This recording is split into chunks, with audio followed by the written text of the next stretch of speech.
Hello guys, welcome to Edugiri. I'm so sorry for not taking the class yesterday. I was busy.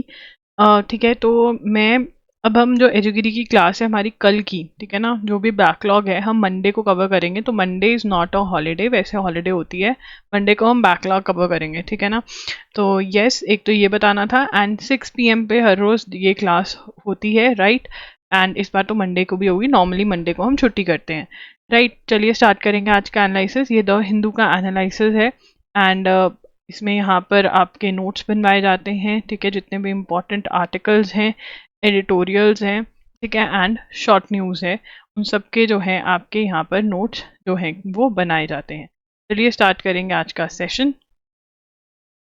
First and foremost start होगी EVM के बारे में बात होगी. किसके बारे में बात होगी? ईवीएम के बारे में बात होगी, क्योंकि इलेक्शन का सीज़न चल रहा है और कोर्ट में केस भी अब तो ख़त्म हो गया है. Electronic voting machine full form है इसकी, तो ये आपको पता होना चाहिए. This is a very important question. तो होती क्या है, मैं आज आपके लिए फोटोग्राफ लेकर आई हूँ. What is electronic voting machine, कैसी सी दिखती है वो, ठीक है. अगर आपने कभी नहीं देखे है तो ये ईवीएम है. This is EVM. ये ईवीएम है, राइट. ये ईवीएम है, ठीक है. अब यहाँ पर आप देख रहे हो, यहाँ पर स्पेस है, यहाँ पर स्पेस है ना. ये स्पेस जो है यहाँ पर सिंबल होता है पार्टी का, ठीक है ना, सिंबल होता है यहाँ पर. और ये बटन को आपको प्रेस करना होता है.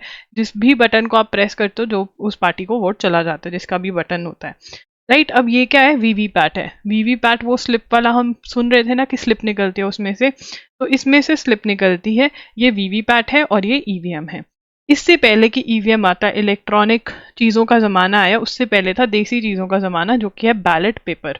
बैलेट पेपर क्या है? वो कुछ ऐसा सा दिखता है, पेपर होता है, उसके ऊपर एक साइड पे सिंबल्स होते हैं ऐसे, ठीक है ना, और एक साइड पे स्टैंप लगती है. यहाँ पर स्टैंप लगा सकते हो और उसको बॉक्स में डाल देते होते हो, जिसको बैलेट बॉक्स बोला जाता है, ठीक है ना. वो कह रहे थे कि बैलेट बॉक्स जो है ना वो ज़्यादा सही सिस्टम है, ये सिस्टम पे आ जाओ, ये सिस्टम पे मत आओ. सुप्रीम कोर्ट कहता है नहीं, ईवीएम का सिस्टम बिल्कुल सही है, कोई चेंज नहीं करेंगे. SC backs EVMs rules out revival of paper ballot. तो एससी ने क्या बोला कि हम पेपर बैलेट वाला सिस्टम रिवाइव नहीं करेंगे. पेपर बैलेट वाला सिस्टम क्या नहीं करेंगे? रिवाइव नहीं करेंगे, ठीक है ना. क्यों भाई? SC backs EVMs. ईवीएम्स की फुल फॉर्म पता है हमको? इलेक्ट्रॉनिक वोटिंग मशीन, ठीक है ना. रूल्स आउट कहता है नो रिवाइवल ऑफ, लिख लो, नो रिवाइवल लिख लेते हैं. नो रिवाइवल मतलब bringing back of paper ballot. Paper ballot देखे थे वो क्यों? वो कहते हैं इंडिया की पॉपुलेशन देखिए, इतनी सारी पॉपुलेशन का पेपर बैलेट कराना, और पेपर बैलेट में दिक्कत थी, तभी तो ईवीएम लेकर आए, ठीक है ना. The weakness of the paper ballot system is well known and documented, keeping in view the vast size of the Indian electorate of nearly 97 crore. 97 crore लोगों ने हमारे यहाँ वोट करना होता है. कितने से? 97 करोड़, ठीक है ना. 97 करोड़ वोटर्स हैं हमारे. इतने लोगों का पेपर बैलेट करना, उनकी काउंटिंग करना अपने आप में एक दिक्कत वाली बात है, ठीक है ना. और उन्होंने कहा कि वहां पर भी दिक्कतें थी पेपर बैलेट में, तभी हम लोग ईवीएम पे आए. EVMs were first used in 1982 in the assembly constituency of Paravur in Kerala in 50 out of 123 booth. अब ये वाला जो है कि फर्स्ट टाइम ईवीएम कब यूज़ हुआ था, ये हम बहुत बार पढ़ चुके हैं, मैं आपको बहुत बार लिखवा चुकी हूँ. अगर आपने नहीं लिखा है तो प्लीज़ लिख दीजिए. This is a very very halwa question, very very important question. कुछ ज़्यादा नहीं है जो याद करना है इसके अंदर. परावूर, ठीक है ना, परावूर, परावुर, ठीक है, पैरावुर. हुर, परी हुर हो गई, ठीक है ना, भगा दी, परी को भगा दिया, हुर, ठीक है. कहाँ पर यूज हुई थी? केरला में. कब हुई थी? 1982 में. कब हुई थी? ये तीनों ही क्वेश्चन में से कोई क्वेश्चन बन सकता है. तो अगर अभी तक आपने ये नोट नहीं किया तो कर लीजिएगा, ठीक है ना. The court said that blind distrust of an institution of a system breeds unwarranted scepticism and impedes progress. ये छोड़ो. अब यहाँ पर जो जस्टिस दीपांकर हैं उन्होंने कॉन्करिंग जजमेंट दी है, ठीक है ना. किसने दी है? जस्टिस दीपांकर ने, ठीक है. तो लिखेंगे Justice Dipankar Datta, Dipankar Datta gave a concurring opinion. Judgement नहीं, कॉन्करिंग ओपिनियन. अब कॉन्करिंग ओपिनियन का मतलब क्या होता है? What is the meaning of concurring opinion, ठीक है. कॉन्करिंग ओपिनियन का मतलब होता है, कॉन्करिंग ओपिनियन का मतलब होता है कि वो डिसअग्री नहीं कर रहे हैं, जो जजमेंट दी है, जो बोला गया है उसे डिसअग्री नहीं कर रहे हैं, बट उसका जो रीजन है वो सेम नहीं है, ठीक है ना. तो कॉन्करिंग जजमेंट का मीनिंग लिखेंगे ओपिनियन का मीनिंग लिखेंगे that N opinion that agrees with the majority opinion, agrees with the majority opinion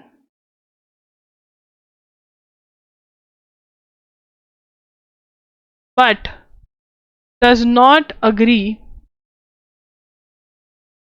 with the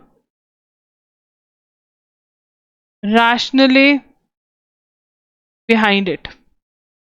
मतलब जो मेजॉरिटी मतलब जितने जजेस बैठे हैं, मान लो 5 जजेस बैठे हैं, ठीक है ना, तो 5 जजेस से वो अग्री तो कर रहे हैं, ये जो 5वां जज है ये चारों से अग्री तो कर रहा है, बट जो ओपिनियन का रीजन भी तो होता है ना, एक तो कहते हैं यस कर लो ये, या नो ये मत करो, उसके बिहाइंड जजेस ओपिनियन भी तो देते हैं ना, बट वो जो ओपिनियन जो रीजन भी तो देते हैं ना, उस ओपिनियन का रीजन भी तो होता है, वो रीजन से अग्री नहीं कर रहे हैं, तो पढ़ते हैं इसको an opinion that agrees with the majority opinion but does not agree with the rationale, with the reason, ठीक है ना, जो रीजन दिया जाता है उससे नहीं, तो वो सेपरेट अपना रीजन जो है वो लिखते हैं। वो किसने किया इस जजमेंट में? जस्टिस दीपांकर दत्ता ने किया, ठीक है। उसके बाद यहाँ पे the court refuse the petitioner suggestion that paper slips from voter verifiable paper audit trail units be handed over to electorals to take a leisurely look. अब यहाँ पे वो कह रहे हैं कि इलेक्टोरल्स को भी दिखानी, फिर तो ये ना हो जाए कि भैया तुम अपनी स्लिप बाहर लेकर आना, ठीक है ना, तुमको पैसा मिल जाएगा कि अगर हमको वो डाले या नहीं, वो तो प्रूफ मिल जाएगा, उनको दिखाना भी नहीं है। It further dismiss the plea by the petitioners the Association of Democratic Reforms and Arun Kumar Agarwal for cross verification of all EVMs and VVPAT, ठीक है ना। Supreme Court dismiss the plea, disagreed लिख देंगे, disagreed on the plea that cross verification of all EVMs and VVPATs across the country, ठीक है ना। अब यहाँ पर मैंने तुम्हें दिखाया था ना ये क्या सिस्टम है, कि ये जो है ये ईवीएम मशीन है, ये वीवीपैट है, इसमें से स्लिप निकलती है, और ये जो स्लिप वेरीफाई करते हैं ये रैंडम हर एक कॉन्स्टिट्यूएंसी में 5 बूथ्स पे 5 पोलिंग बूथ्स पे रैंडमली जा के चेकिंग सी हो जाती है कि हाँ भाई सही चल रहा है या नहीं, ठीक है ना। तो रैंडमली 5 बूथ्स की चेकिंग होती है टुडे, बट यहाँ पे केस में क्या कह रहे थे कि 100% वीवीपैट्स जो हैं उनकी चेकिंग होनी चाहिए। क्या मांग रहे थे? 100% वीवीपैट्स की चेकिंग होनी चाहिए। आपको वीवीपैट की फुल फॉर्म मैंने बहुत बार रटा दी है, ये आपको आनी चाहिए, voter verifiable paper audit trail, ठीक है। तो यहाँ पे वीवीपैट जो है, तो यहाँ पर सुप्रीम कोर्ट डिसअग्रीड कि 100% नहीं करना है, जो रैंडमली 5 बूथ्स में जाके, अभी क्या हो रहा है, randomly 5 booths of each constituency में जाकर के चेकिंग होती है, वैसा ही होगा।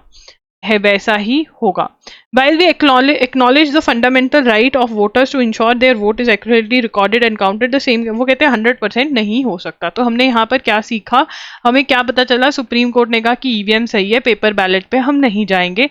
97 करोड़ वोटर्स हैं इंडिया के अंदर, यहाँ पे ये भी बोला गया कि वीवीपैट जो है वो 100% चेकिंग नहीं होगी, जो रैंडमली 5 बूथ्स चुने जा रहे हैं हर एक कॉन्स्टिट्यूएंसी में वैसा ही चलेगा, ठीक है ना। जो रैंडमली 5 बूथ चुने जा रहे हैं वैसा ही चलेगा। वीवीपैट की फुल फॉर्म, ईवीएम की फुल फॉर्म किसने कॉन्करिंग ओपिनियन दी? जस्टिस दीपांकर दत्ता ने दी। इतना याद रहेगा। चलो, the Madras high court on Friday refrain from passing an order on a writ petition that had insisted, writ petition मतलब case file, petition, writ petition जब फंडामेंटल राइट वायलेट हो रहा हो तब रिट पिटिशन फाइल होता है, ठीक है। पिटिशन का मतलब केस।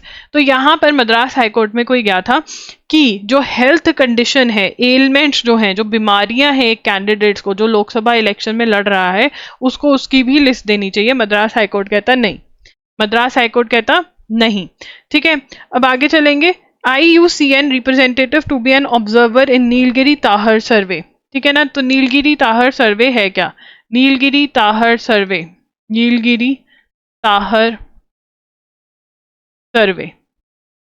क्या है ये Nilgiri tahr survey? With a resolve to remove the Nilgiri tahrs from the endangered status, ठीक है। ये एक एनिमल है, ठीक है ना। नीलगिरी, क्या इसका एम है? एम क्या है? एम ऑफ सर्वे क्या है? To remove, aim of survey क्या है, to remove the Nilgiri tahr from, ये एनिमल है इंडेंजर्ड स्टेटस, अभी इंडेंजर्ड है कि भैया खत्म होने वाला है, ठीक है ना। तो कौन इसका सर्वे करवा रहा है, Tamil Nadu government, Tamil Nadu government will conduct survey of the state animal. तो यहां से क्वेश्चन क्या बन सकता है कि क्या क्वेश्चन बन सकता है कि नीलगिरी ताहड़ कौन सी स्टेट का एनिमल है, कौन सी स्टेट का एनिमल है, स्टेट एनिमल, कौन सी स्टेट का स्टेट एनिमल है, कौन सी स्टेट का, तमिलनाडु का, तमिलनाडु का स्टेट एनिमल क्या है, नीलगिरी ताहड़, नीलगिरी ताहड़, नीलगिरी तो याद हो ही जाएगा, ताहड़, ठीक है। अब यहाँ पर तमिलनाडु कंडक्ट करा है, इसके अंदर ICUN वाले भी आएंगे। तो 3 day exercise is being conducted to estimate the population of tahrs, ठीक है ना। अब यहाँ पर ये कि इंडेंजर्ड से उनको इनकी गिनती बढ़ा सकें, ठीक है ना। इसमें क्या होगा, काउंटिंग होगी, एस्टिमेट पॉपुलेशन, ठीक है ना, ऑफ ताहर्स, एस्टिमेट पॉपुलेशन ऑफ ताहर्स। आप इसका अलग से भी पॉइंट बना सकते हो, यहाँ पे जगह थी तो मैंने यहीं पे लिख दिया, ठीक है ना। अब यहाँ पर the animal is listed as endangered, ठीक है ना, animal is listed as endangered species by International Union for Conservation of Nature, ठीक है ना। तो यहाँ पर IUCN की हमको फुल फॉर्म पूछी जा सकती है, इसमें ये इंडेंजर्ड है and under one of Wildlife Protection Act. There are Wildlife Protection Act कब आया था, 1972 में, ये PYQ है कि कब आया था, और IUCN की फुल फॉर्म भी PYQ है, ठीक है, मतलब पहले आ चुका है। देयर आर अराउंड 3000 ये इतने हैं पूरे इसके अंदर, ठीक है। इन 2020 the nature conservation foundation found around 5-10 individuals in the ATR which has houses in second largest. तो ये सारा जो है ये करेंगे। अब इसमें से क्वेश्चन क्या बनता है, नीलगिरी ताहर सर्वे कौन सी स्टेट करवा रही है, नीलगिरी ताहर कौन सी स्टेट का एनिमल है, IUCN की फुल फॉर्म क्या है, और यहाँ पर आप एक और चीज भी नोट कर सकते हैं जो एक PYQ है, वाइल्ड लाइफ प्रोटेक्शन एक्ट का ईयर हमसे पूछ लेते हैं, एक्ट का हमसे ईयर पूछ लेते हैं, दैट इज 1972, ठीक है। The Supreme Court of India is rather extraordinary court in addition to its being the highest court of appeal, a federal court as well as court of advisory jurisdiction. Supreme Court के पास ये सारी powers हैं, Supreme Court of India के पास, Supreme Court of India के पास ये सारी powers हैं। जिसके भी एग्जाम में इंडियन पॉलिटी है उनको ये क्वेश्चन पर आना चाहिए कि क्या क्या पावर्स है। एक तो हाईएस्ट कोर्ट ऑफ अपील है, हाईएस्ट कोर्ट ऑफ क्या है ये, highest court of appeal. Highest court of appeal का मतलब क्या होता है, अपील का मतलब क्या होता है, अपील का मतलब क्या होता है, अपील का मतलब होता है, मान लो यहाँ पे अब जो मैं बता रही हूँ ना, ये नोट नहीं करना है, इसको समझना है, सब पेन छोड़ दो और देखो, सुनो और देखो, देखो मान लो कोर्ट है डिस्ट्रिक्ट, ठीक है ना, डिस्ट्रिक्ट कोर्ट ने जजमेंट दे दी, ठीक है ना। अब तुम वो जजमेंट से खुश नहीं हो कि भैया ये तो गलत जजमेंट दे दी, तो तुम इस कोर्ट का डिसीजन चैलेंज करोगे कि ये डिसीजन गलत है या मैं ये प्रॉब्लम है इस डिसीजन में, ठीक है। मान लो तुम हाई कोर्ट जा रहे हो, ठीक है ना, तो ये जो तुम डिसीजन चैलेंज कर रहे हो, इसको अपील कहते हैं, ठीक है ना। अगर हाई कोर्ट का भी डिसीजन आ गया फिर तुम सुप्रीम कोर्ट जाओगे तो फिर तुम अपील कहते हैं इसको।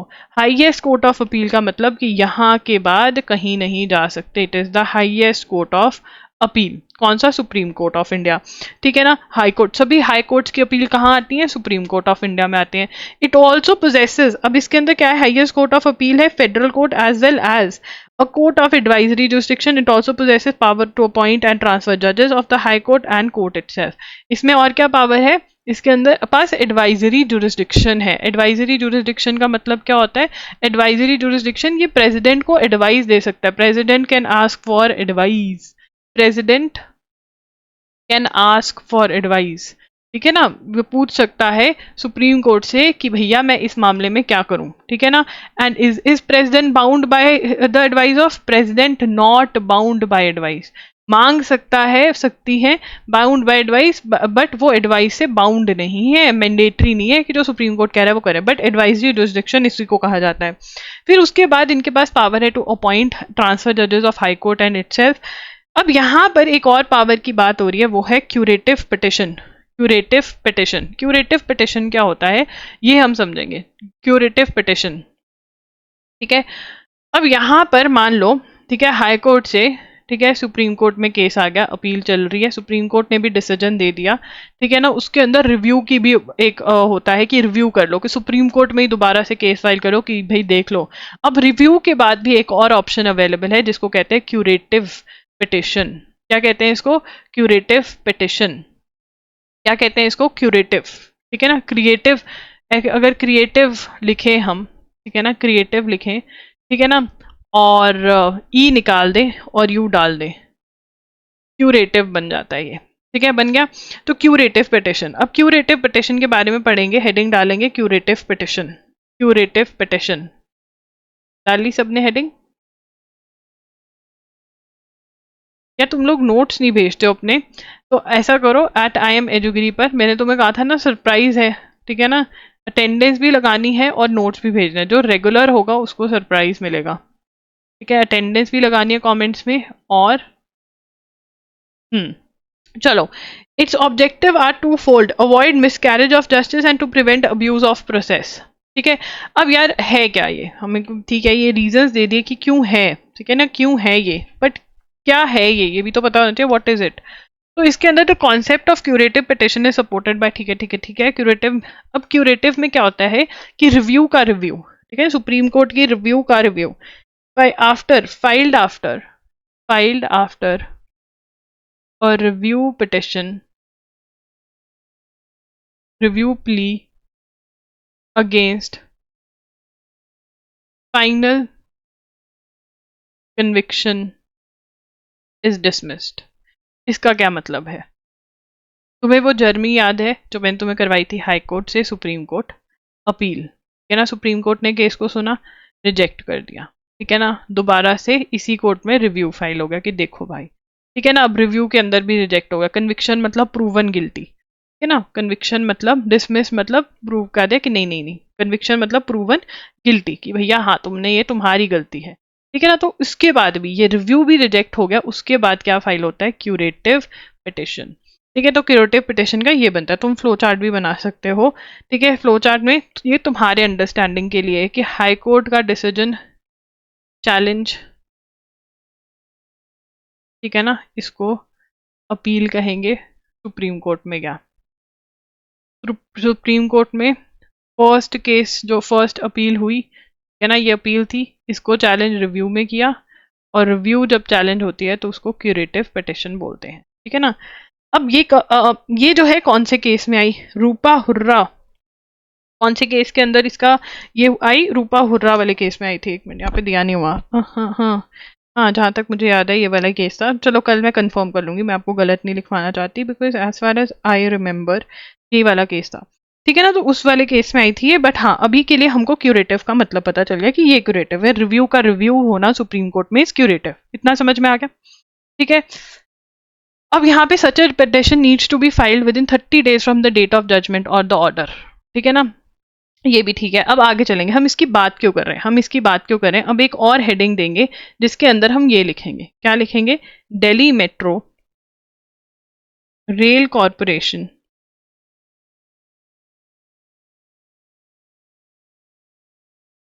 DMRC versus Delhi airport metro express private limited, that is DAMEPL, ठीक है ना। अब इनमें केस हो गया। क्या केस हुआ इसके अंदर?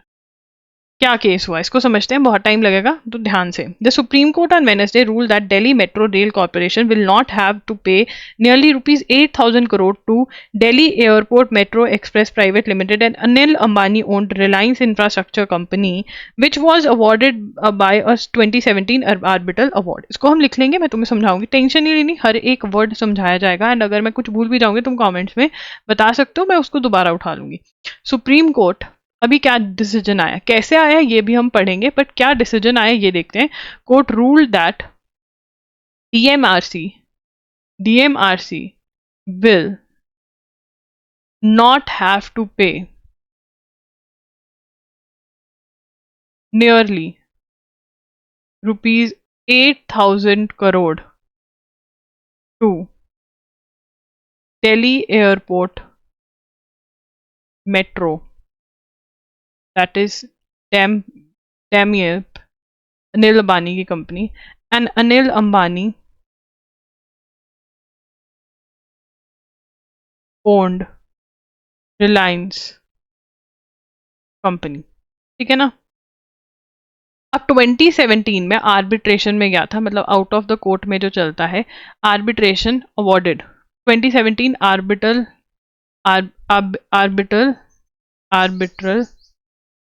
Award to Reliance.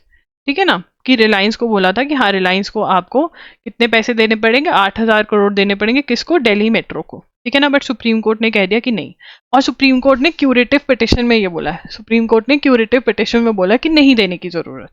ठीक है, तो हुआ क्या था, यहाँ पे समझेंगे। इन 2008 DMRC entered into a public private partnership with DAMEPL।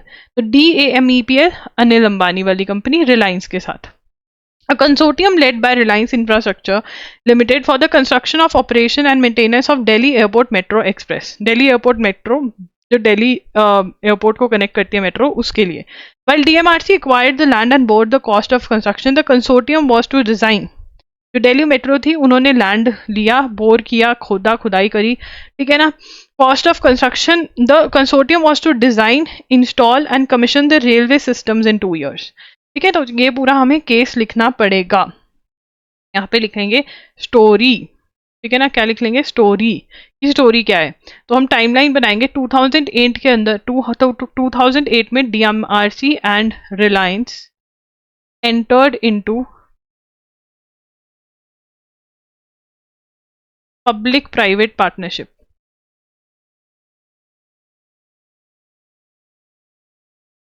जिसके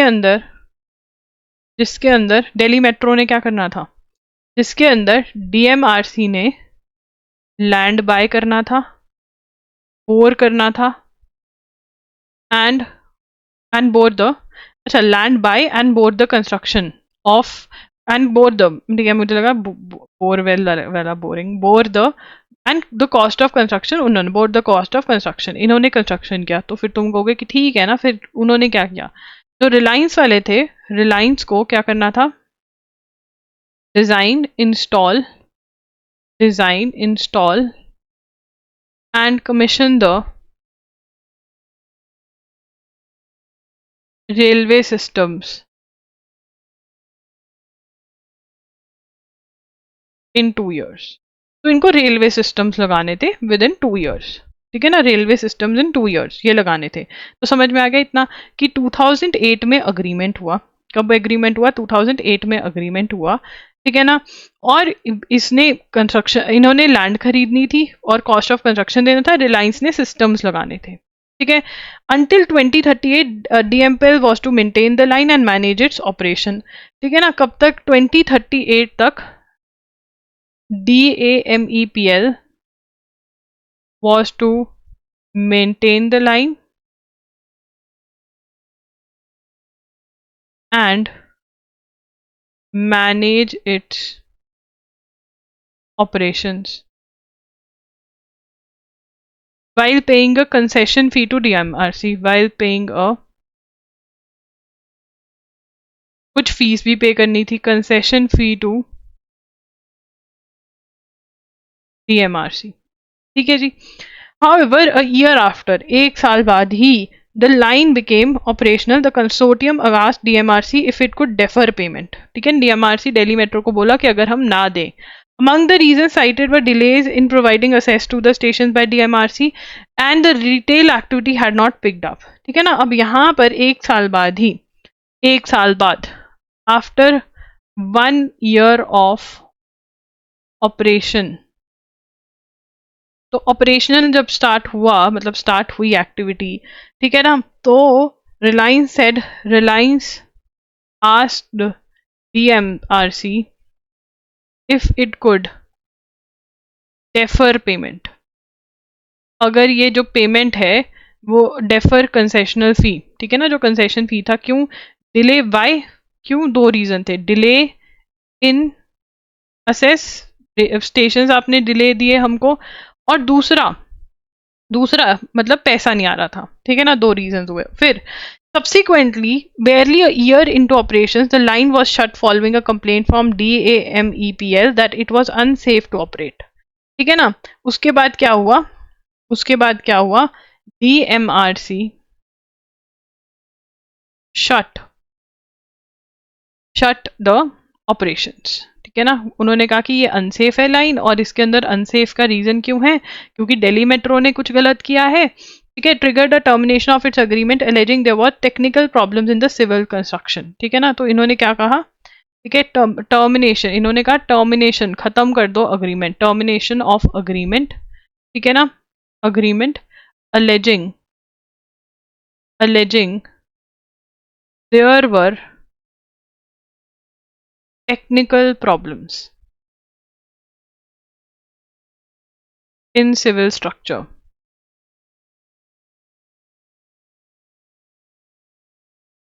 ठीक है जी, ऑफ मेट्रो कॉरिडोर, जिसके लिए कौन रिस्पॉन्सिबल था, जिसके लिए उन्होंने कहा डीएमआरसी रिस्पॉन्सिबल, मतलब दिल्ली मेट्रो वाज रिस्पॉन्सिबल। ठीक है जी, तो उसके बाद ये आर्बिट्रेशन में चले गए, मतलब कोर्ट में कोई बाहर बैठा, आर्बिट्रेटर बैठा, सारे कुछ हुआ, तो आर्बिट्रेशनल अवार्ड आ गया, जिसके अंदर कहा गया कि 8,000 करोड़ कौन देगा आर्बिट्रेशनल अवार्ड में, दिल्ली मेट्रो देगी रिलायंस को, दिल्ली मेट्रो रिलायंस को देगी 8,000 करोड़। ठीक है ना, रिलायंस को। ठीक है ना, अब यहाँ पर उल्टा हो गया, यहाँ पर सुप्रीम कोर्ट में आए, पहले सुप्रीम कोर्ट कहता हाँ ठीक है 8,000 करोड़ देने पड़ेंगे तुमको, उसके बाद सुप्रीम कोर्ट कहता नहीं देने पड़ेंगे। 2017 के अंदर 8,000 करोड़ का हो गया था। ठीक है ना, तो इसके अंदर ये स्टोरी है। एक बार एक रिविजन मार लेते हैं, हमको क्या रखना है, इस केस का नाम Delhi metro rail corporation limited, DMRC, Delhi metro rail corporation limited. ठीक है ना, ये क्या है, दिल्ली एयरपोर्ट मेट्रो एक्सप्रेस, डेम, मेम होती है ना, ये डेम है, मेम और डेम। ठीक है, तो यहाँ पर ये वाला केस हुआ जिसके अंदर सुप्रीम कोर्ट ने क्यूरेटिव पिटिशन के थ्रू कहा कि 8,000 करोड़ किसने नहीं देने, अब दिल्ली मेट्रो को, रिलायंस को नहीं देने। ठीक है ना, 2017 का अवार्ड था, क्यूरेटिव पिटिशन क्या होता है कल मैं बता दूंगी कौन से केस में था, I want to be sure. ठीक है ना, मुझे पता है वैसे रूपा हुर्रा और अशोक हुर्रा का केस था, but I want to be sure, क्योंकि कुछ गलत बोल दिया फिर तुम मेरी वाट लगा दोगे, मुझे नहीं लगवानी अपनी वाट। चलो आगे समझ, अगर ये समझ में आ गया तो कमेंट में लिख के जाना रिलायंस समझ में आ गया। ठीक है, हाँ मुझे कॉन्फिडेंस मिलता है ना। एड फॉर वॉर, ठीक है, यूएस से पैसा देगा, किस को पैसा मिल रहा है, यूएस से to give support, monetary support. ठीक है ना, ठीक है, किस को, $95 बिलियन प्रोग्राम। ठीक है ना, जिसके अंदर क्या करेगा, टू सेंड एड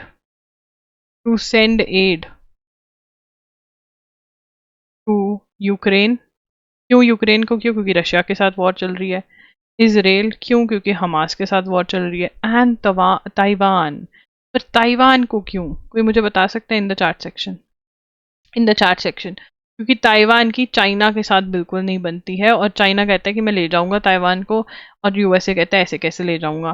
बट क्यों, वैसे अगर मतलब इतना ताइवान को क्यों वो कर रहा है भाई, इसके पास सेमीकंडक्टर्स हैं, इसके पास चिप्स हैं। ठीक है ना, तो ये यूएसए नहीं चाहता कि सारी मार्केट जो है चाइना के पास चला जाए, ये भी एक रीजन हो सकता है। ठीक है ना। बट अभी की ये है कि चाइना बोलता है मैं ले जाऊंगा ताइवान, ताइवान की प्रोटेक्शन यूएसए करेगा। फिर the quantity of solar radiation available that can be economically converted by solar panels to electricity is showing an alarming decreasing trend। तो जो सोलर पैनल है उसके ऊपर बहुत ज्यादा मिट्टी जम रही है, ठीक है ना। मिट्टी क्या है, एरोसोल लोड जो है वो इंक्रीज हो गया, मतलब fine particles from carbon emission, fossil fuel burning and clouding are set to be the causative factors, ठीक है ना। तो अब ये सब बढ़ गया है, ये सब बढ़ गया है।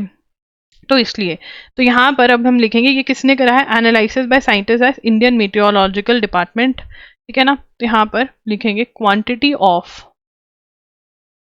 Solar radiation available that can be economically converted by solar panels to electricity is showing an alarming decreasing trend. मतलब वो जो मतलब जो बन रही है, जैसे जो धूप आ रही है पैनल पे डलकर इलेक्ट्रिसिटी बननी चाहिए, उसमें ट्रेंड में फॉल क्यों आ रहा है, वाई, ये किसने कहा है। सबसे पहले analysis by scientists at Indian meteorological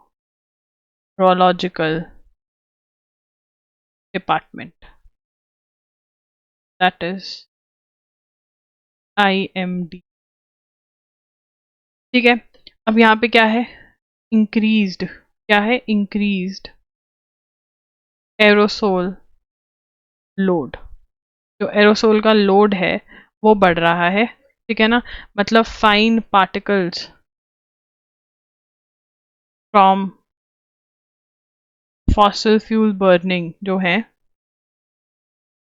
ठीक है ना, तो उसकी वजह से उसके ऊपर जम जाते हैं वो पैनल पे और नहीं कन्वर्ट हो पा रही है सोलर इनटू इलेक्ट्रिसिटी इतनी एफिशिएंटली जितनी देर होना है। इसका इलाज what can be done, more efficient, ठीक है ना, more efficient, more efficient solar panels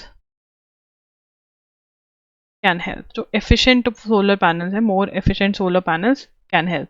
अब ये किसने बोला है और क्या बोला है कि सोलर रेडिएशन जो अवेलेबल है, जो economically converted by solar panels to electricity, उसमें डिक्रीजिंग, वो कम हो रही है, क्यों, because of pollution. Students at Sciences Po, a prestigious university in Paris, resumed pro-Palestinian protests। तो यूएसए और यूरोप के अंदर, यूएसए एंड यूरोप में क्या हो रही है, प्रो पैलेस्टीनियन प्रोटेस्ट हो रही है। क्या हो रहा है, pro Palestinian protest in universities, ठीक है ना। क्या हो रही है, pro Palestinian protest in universities हो रही है, ठीक है जी। प्रो पैलेस्टीनियन प्रोटेस्ट मतलब प्रो मतलब प्रो पैलेस्टीनियन मतलब इन favour of Palestine, in favour of Palestine. जो इजराइल हमास वॉर चल रही है, ठीक है ना, जो इजराइल हमास वॉर चल रही है, इसको समझने की कोशिश करेंगे जो पहली बार समझ रहे हैं इसको। जो इजराइल हमास की वॉर चल रही है, हमास कहाँ पर है, हमास कहाँ पर है, गाजा में रूल करता है, ठीक है ना। तो गाजा में कौन रहते हैं, पैलेस्टीनियंस रहते हैं। इसीलिए वो कह रहे हैं कि ये जो इजराइल कर रहा है हमास गाजा में और भी जगहों पर, वो जो है रोका जाए, ठीक है ना।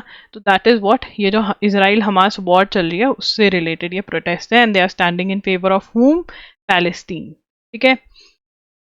Sri Lanka on Friday it has said that it had leased Matala Rajapaksa International Airport, a White Elephant International Airport built with Chinese loans to a foreign joint venture as the island nation bankrupt government seeks to offload loss-making assets।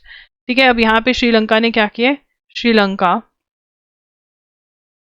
had leased Matala, माताला, ठीक है ना, mummy को लाओ, माता लाओ, क्या भगवान, माता, वो वाली माता, माता लाओ, माता, ठीक है, राजा पाक्सा, राजा पाक्सा, राजा है बट पाकिस्तान जैसा इंटरनेशनल एयरपोर्ट, ठीक है ना, इसको इन्होंने लीज आउट कर दिया है, ठीक है ना। इसको वाइट एलिफेंट एयरपोर्ट भी कहते हैं, वाइट एलिफेंट इंटरनेशनल एयरपोर्ट। किसने बनाया था इसको? चाइनीज ने। Airport built with Chinese loans, ठीक है ना। इसको दे दिया है to a joint foreign venture. Joint foreign venture किसका है? Between India's Shaurya aeronautics and Russia's airports of regions management company, मतलब रशिया और इंडियन कंपनी को ये दिया है, इसमें चाइनीज नहीं है, चाइनीज ने बनाया सिर्फ। क्यों दिया? वाई? वाई? क्योंकि ये इकोनॉमिक क्राइसिस में चले गए थे श्रीलंका वाले, इकोनॉमिक क्राइसिस की वजह से जो लॉस मेकिंग एसेट्स हैं वो अपने सर पे ये नहीं रख सकते, ठीक है ना। The small airport near a wildlife sanctuary on the southern port open in 2013 but was immediately plagued by problem. बहुत सारी प्रॉब्लम्स हो गई थी। Government spokesperson on Bandula, ये कितने की साल की लीज है? 30 ईयर लीज, ठीक है ना, 30 ईयर्स के लिए लीज पे दे दिया, ठीक है जी, इजी। ये क्वेश्चन थोड़ा इंपॉर्टेंट है, ये तो थोड़ा अच्छे से ये न्यूज़। चलिए अब आगे चलते हैं, यहाँ पर है Olympic flame it lit 2024 lit for 2024 Paris games, लिखेंगे ओलंपिक, थोड़ा पतला कर दें, Olympic flame lit for 2024 Paris games. अब पेरिस गेम, ओलंपिक गेम्स इस बार कहाँ पर हो रही है? 2024 में पेरिस में हो रही है, इतना आपको पता होना चाहिए, ठीक है ना। तो इसकी सेरेमनी में जो ग्रीक एक्ट्रेस है, ग्रीक एक्ट्रेस मैरी मीना, क्या वो क्या कह रहा है? Mary Mina, please Mary Mina, ठीक है, क्या कह रहे हैं? प्लीज मैरी, इसका ट्रिक क्या है? प्लीज मैरी मीना, ठीक है ना। हाँ, ठीक है ना, लड़की है लड़का है एक दूसरे को बोल रहे हैं प्लीज प्लीज मेरे से ही शादी करना और किसी से मत करना, ठीक है। तो उन्होंने lit the flame, playing the role of playing the role of high priestess lit the torch, ठीक है। अब यहाँ पर the flame will be officially handed over to Paris games organisers Athens April 26 को after an 11 day relay cross Greece site at the first modern games, ठीक है, ये भी लिख लेंगे। Flame will be officially handed over to Paris Games organizers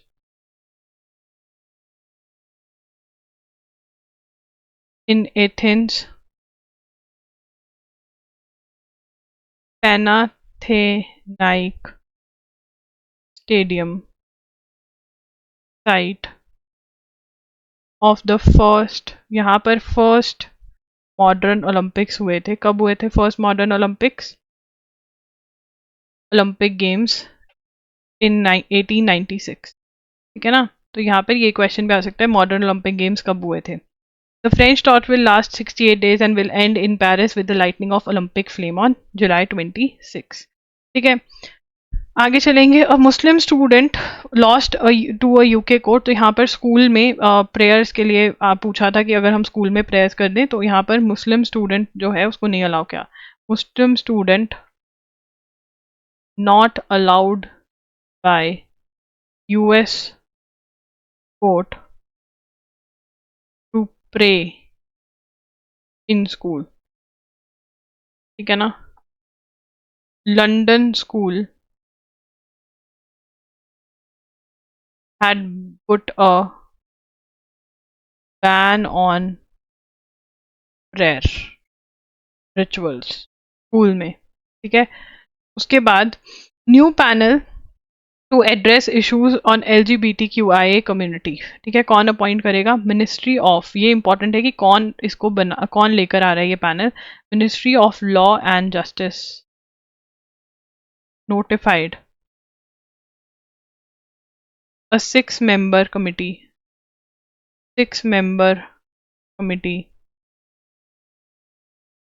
to address issue related to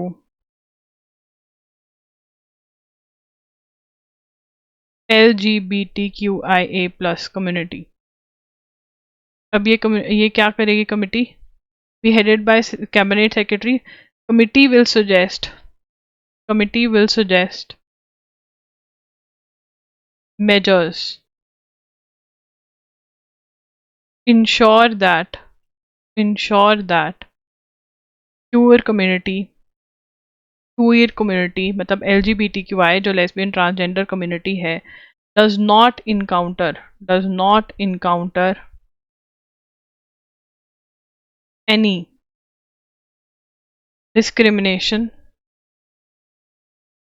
on assessing goods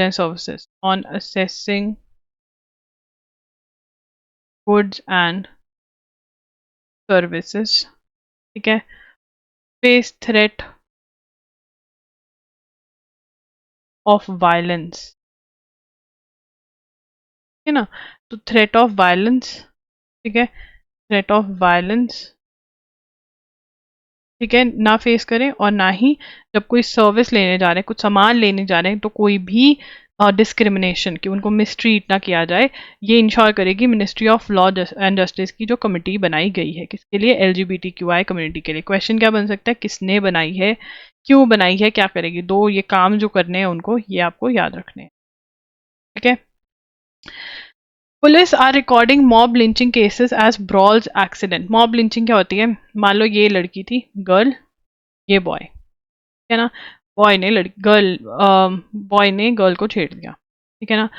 अब कुछ सुना नहीं, कुछ नहीं, भीड़ आई, लड़के को पीट पीट के मारने लग गई। क्या करना चाहिए था? पुलिस को बुलाना चाहिए था। पुलिस को नहीं बुलाया, खुद ही मारपीट कर ली, मे बी मार दिया या कुछ भी ऐसे। This is what is mob lynching. तब सुप्रीम कोर्ट ने कहा था, 2018 में जजमेंट आई थी, ठीक है ना। तो यहाँ पर सुप्रीम कोर्ट के अंदर केस गया है, सुप्रीम कोर्ट में केस गया है।